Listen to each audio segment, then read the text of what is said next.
we have universalized primary education, 98% coverage, but the transition towards upper primary and tertiary education, the coverage is just 67.6%. There is this huge gap, Siri. So why is this gap suddenly from 98% in at the from the primary level we are falling up to 68%? Then so is it because of lack of schools, or is it because of the children are don't have a foundation, so that they don't have that interest in learning?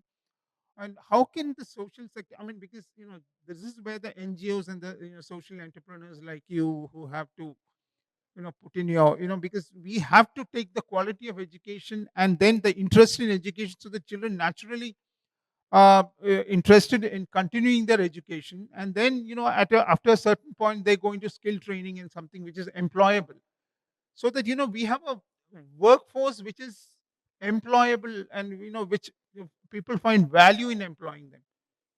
So what is your take on what are the roles social organizations can play in sort of bridging this gap and taking this forward?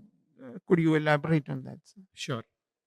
So, so like you correctly identified, there's a massive uh, gap in terms of the numbers of students getting educated at primary level, and then like you correctly identified, from around 96, 97% they dropped to around 67% in class 5th, and then Exactly. there's a further drop on at class 8, and then there's a further drop in class 10th, and I think around 33% pass class 10. So it's a big drop that's happening at the three levels. Fundamental reasons of that drop happening: one, uh, like of course education is super boring, like the way it is delivered in the classrooms, it's super boring, it's not contextual, kids are not able to relate to it. Sometimes, even like if you would go to some rural parts, it's not even there in their native language. Like it's like there are dialects spoken in some areas and they have to learn.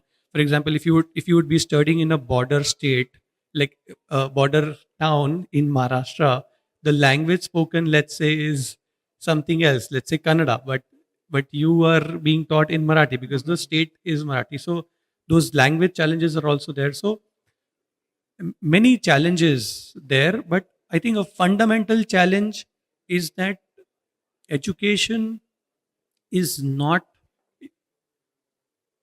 active. It's the classroom practices are not active, students are not engaged, they are made to learn, they're made to mug.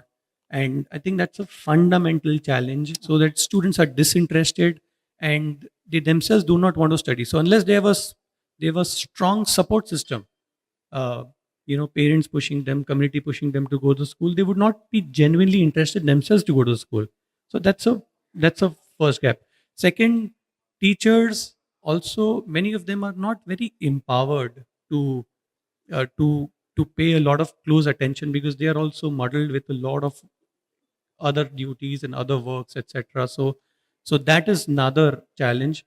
Third, uh, overall communities, they're not as sensitized towards education. Like of course a few communities and a few people are, but in as you go rural deeper, they are not as sensitized towards creating the right environment or supporting their children to complete their education. So that is also a big challenge.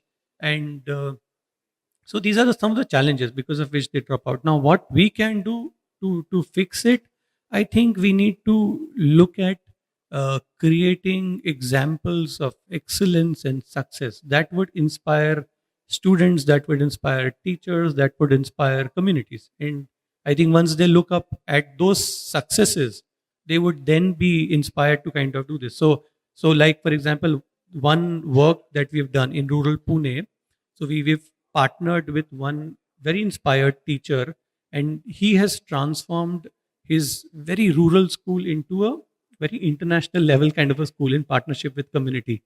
So amazing work that has happened there. And as a consequence of that school becoming very good, a lot of students being coming to the school achieving good results, and that school now is like a lighthouse. So 10 other government schools teachers come up to the this school to understand from this teacher what different practices can Right. be acquired, etc. So such examples of excellence which inspire community and teachers and student and Okay. give them hope of a better Right. future. Right. I So got